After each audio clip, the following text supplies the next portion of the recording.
Hello everyone, welcome to my YouTube channel.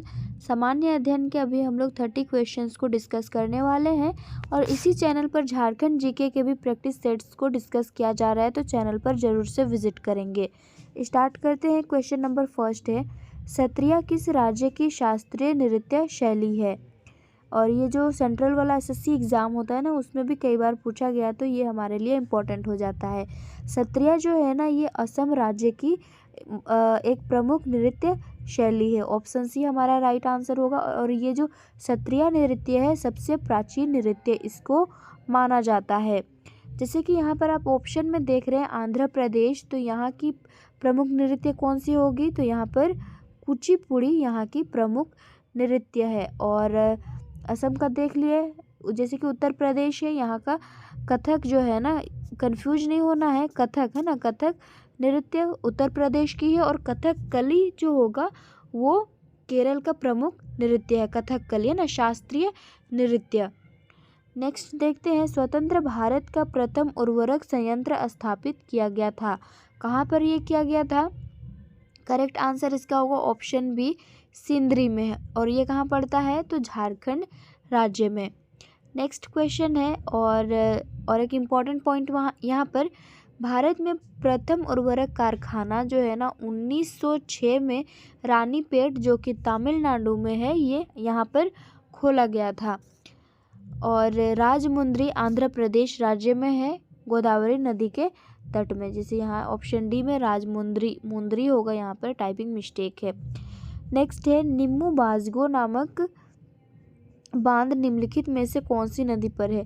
और देखो, ये शिवांगन पब्लिकेशन की बुक है ना, लेकिन इसमें बहुत अधिक टाइपिंग मिस्टेक भी है और आंसर में भी एरर दिया गया है, पर अब यही है तो यहाँ से कर लेते हैं। अधिक नहीं, और एक शायद प्रैक्टिस सेट बचा हुआ है यहाँ, ये जो शिवांगन पब्लिकेशन बुक है यहाँ से, तो इसको कंप्लीट कर लेते हैं। इसके बाद हम लोग मार्गदर्शन में जितने भी प्रैक्टिस सेट है उसको डील कर लेंगे, है ना। उसका 2 प्रैक्टिस सेट को मैं कराई हूँ यहाँ पर, तो यहाँ पर और बचते हैं 18 प्रैक्टिस सेट, तो उसको भी जल्दी हम लोग डिस्कस कर लेंगे। तो जैसे कि यहाँ पर है, निम्मू बाजगो नामक बांध निम्नलिखित में से कौन सी नदी पर स्थित है? ये जो बांध है ना, सिंधु नदी पर स्थित है। ऑप्शन फर्स्ट हमारा करेक्ट आंसर हो जाएगा। नेक्स्ट है, ओजोन छिद्र से क्या तात्पर्य है? तो समताप मंडल में ओजोन परत की मोटाई कम होना। कहाँ पर ये ऑप्शन है? समताप मंडल में ओजोन परत की मोटाई कम होना राइट आंसर हो जाएगा। और जो ओजोन परत है ना, इसमें छिद्र होने का प्रमुख कारण किसको माना जाता है? फ्लोरीन को माना जाता है। नेक्स्ट है, संयुक्त राष्ट्र संघ दिवस कब मनाया जाता है? राइट आंसर इसका होगा ऑप्शन फर्स्ट, 24 अक्टूबर को। देखो, संयुक्त राष्ट्र संघ का जो मुख्यालय कहाँ पर है? तो ये न्यूयॉर्क शहर में है, नॉर्थ अमेरिका में ये पड़ता है, नॉर्थ अमेरिका कॉन्टिनेंट में पड़ता है ना। तो संयुक्त राष्ट्र संघ की स्थापना जो है ना, ये 24 अक्टूबर 1945 को हुई थी। इसलिए यही कारण है कि संयुक्त राष्ट्र संघ दिवस जो है ये 24 अक्टूबर को मनाया जाता है। निम्नलिखित में से किस क्षेत्र में भारत में प्रथम सहकारी आंदोलन का आरंभ हुआ था? तो किस क्षेत्र में? यहाँ पर कृषि के क्षेत्र में ये भारत में प्रथम सहकारी आंदोलन का प्रारंभ हुआ था। किसी वस्तु की कीमत में वृद्धि से क्या अभिप्रेरित है? करेक्ट आंसर इसका होगा ऑप्शन डी, मुद्रा के मूल्य में गिरावट और वस्तु के मूल्य में वृद्धि। नेक्स्ट है, NSDL का पूरा नाम क्या है? NSDL stands for what? Right answer इसका हो जाएगा, पूरा नाम जो है ना, national securities depository limited.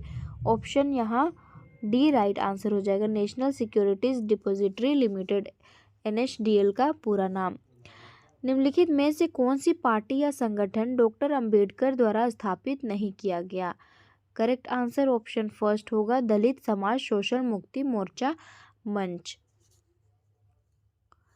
Next है 10 नंबर क्वेश्चन, गौतम बुद्ध के संवादों की भाषा क्या थी? कौन सी भाषा ये प्रयोग करते थे, यूज़ करते थे? तो पाली भाषा का यूज़ ये करते थे। और महावीर, यहाँ जैसे गौतम बुद्ध के संवाद में पाली भाषा वैसे महावीर का जो संवाद होता है उसमें प्राकृत भाषा का यूज़ किया जाता था। नेक्स्ट है, बंगाल के विभाजन को रद्द किया गया, किसके द्वारा रद्द किया गया था? राइट आंसर होगा ऑप्शन बी, लॉर्ड हार्डिंग द्वितीय के द्वारा। अलाउद्दीन खिलजी पहला मुसलमान शासक था जिसने राजपूतों को शुद्ध किया, दक्षिण को जीता, सूफीवाद को प्रोत्साहन दिया और जजिया लागू किया था। तो अलाउद्दीन खिलजी जो पहला मुसलमान शासक था जिसने दक्षिण भारत को जीत लिया था। ऑप्शन बी करेक्ट आंसर हो जाएगा। और इनके साथ में कौन थे? साथ किसने दिया था? तो अमीर खुसरो ने इनका यानी कि अलाउद्दीन खिलजी का साथ दिया था।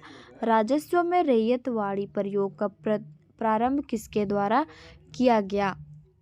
राइट आंसर इसका होगा ऑप्शन बी, अलेक्जेंडर रीड। और इनके साथ में और एक थे थॉमस मुनरो करके। तो ऑप्शन के अकॉर्डिंग आपको आंसर करना है।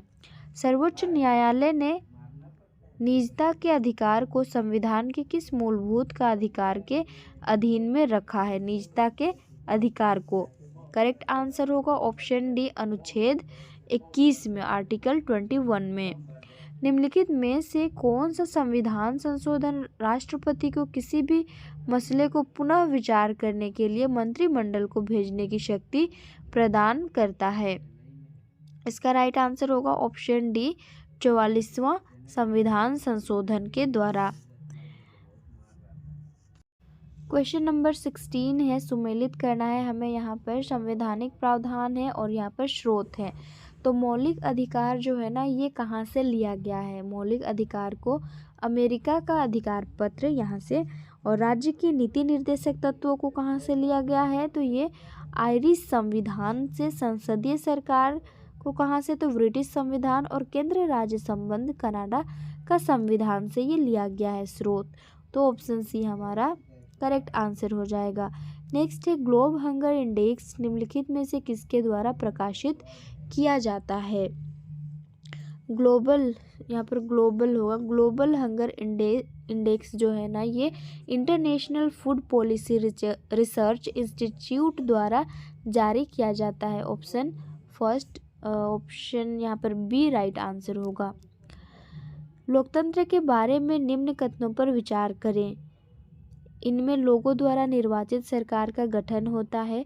लोकतंत्र में वर्तमान में सत्तासीन लोगों के हारने की संभावना काफ़ी होती है और प्रत्येक मत का मूल्य एक ही होता है। तो अप्रोप्रिएट आंसर को हमें यहाँ पर चूज करना होगा। Right answer option B. Option B में ए और सी जो है ना, ये समाहित है। लोकतंत्र में वर्तमान में सत्तासीन लोगों के हारने की संभावना काफ़ी होती है।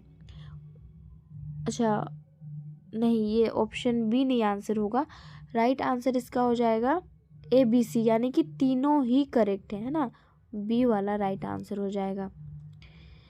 निम्नलिखित में से कौन सा देश भारत की सीमा को नहीं लगता है? चीन तो लगता ही है नॉर्थ के साइड में। वर्मा को अभी म्यांमार कहा जाता है जो कि ईस्ट के साइड में पड़ता है। भूटान भी नॉर्थ में। तो कौन सी सीमा नहीं लगाता है भारत? तो ताइवान के साथ सीमा साझा नहीं करता है। म्यांमार से लगने वाले भारतीय राज्य कौन कौन से हैं? तो एक अरुणाचल प्रदेश है, इसके बाद नागालैंड है, मिजोरम है, देन मणिपुर है। तो ये 4 राज्य जो है ना, ये कहाँ? वर्मा, ये पहले इसका वर्मा नाम था, अब इसको म्यांमार के नाम से जाना जाता है। ताइवान क्या है? ये पूर्व एशिया में स्थित एक द्वीप है। ब्लू चिप कंपनी क्या है? राइट आंसर इसका होगा, ब्लू चिप कंपनी आर्थिक रूप से बहुत मजबूत होती है, तो यही ब्लू चिप कंपनी है। नेक्स्ट है, भारत के राष्ट्रीय कैलेंडर पंचांग का पहला मास कौन सा होता है? तो पहला मास जो है ना, ये होता है चैत्र, वैशाख, ज्येष्ठ, आषाढ़, ऐसे यहाँ पर पंचांग यानी कि राष्ट्रीय कैलेंडर में जो हिंदी में जो महीने होते हैं वो चैत्र से शुरू होता है। निम्नलिखित में से यूनेस्को की intangible cultural heritage humanity from India में क्या शामिल नहीं है? यहाँ पर किसको शामिल नहीं किया गया है? तो बिहू, ऑप्शन सी जो है बिहू कहाँ का त्यौहार है, तो असम का त्यौहार है, इसको यहाँ पर शामिल नहीं किया गया है। बेसमैन शब्द का संबंध किस खेल से है, तो जैसे आप यहाँ पर देख रहे हैं क्वेश्चन में ही आंसर मिलता जुलता है, तो बेसबॉल से बेसमैन जो शब्द है इसका संबंध है। गणतंत्र दिवस परेड के आयोजन के लिए निम्नलिखित में से कौन सा मंत्रालय जिम्मेदार है, तो यह रक्षा मंत्रालय जिम्मेदार है। गोबी मरुस्थल किस देश में पड़ता है, यह मंगोलिया में पड़ता है। चीन, जैसे कि इधर में चीन है तो जस्ट यही बगल में ही, और यहाँ पर मंगोलिया पड़ता है, वहीं पर ये गोबी मरुस्थल है। प्रसिद्ध पिंजौर गार्डन कहाँ पर स्थित है, आप लोग को मैं यहाँ पर बता देती हूँ। जैसे श्रीनगर नहीं होगा और नई दिल्ली भी नहीं होगा, बेंगलोर भी नहीं होगा। आपको कमेंट करके बताना है कि ये पंजाब में है या फिर हरियाणा में है, ठीक है। ये पिंजौर गार्डन। भारत रत्न पुरस्कार प्राप्त करने वाली पहली महिला कौन है, तो ये इंदिरा गांधी जी जो है भारत रत्न, इंदिरा गांधी जी को पहले भारत रत्न मिला था, वो भी फीमेल में। भारत में स्पेस एप्लीकेशन सेंटर SAC कहाँ पर स्थित है, राइट आंसर इसका होगा, देखो इसका यही आंसर होगा, हरियाणा ही होगा, है ना। 28 का करेक्ट आंसर आप लोग कमेंट सेक्शन में बताना, ठीक है। नेक्स्ट है, हाल ही में भारतीय रिजर्व बैंक ने बैंकों में लावारिस पड़ी जमा राशि का पता लगाने के लिए निम्नलिखित में से कौन सा पोर्टल लॉन्च किया है, तो कौन सा पोर्टल इन्होंने लॉन्च किया है, UDGAM ऑप्शन उद्गम पोर्टल का इन्होंने लॉन्च किया है। लास्ट क्वेश्चन है, लेह शहर में हाइड्रोजन ईंधन बस संचालन और लद्दाख को कार्बन उत्सर्जन से मुक्त करने के लिए निम्नलिखित कौन सी सार्वजनिक उपक्रम हाइड्रोजन ईंधन स्टेशन और सौर संयंत्र स्थापित करने की योजना पर काम कर रहा है, राइट आंसर 30 का होगा option C NTPC। 30 questions complete होते हैं, और जहाँ भी आपको थोड़ा लगे, डाउट लगे, तो उसको गूगल करके ज़रूर से देख लेंगे, ओके। चलो अब मिलते हैं हम लोग नेक्स्ट क्लास में। झारखंड GK जो अपलोड हो रहा है प्रैक्टिस सेट, उसको भी आप ज़रूर लगाते रहेंगे।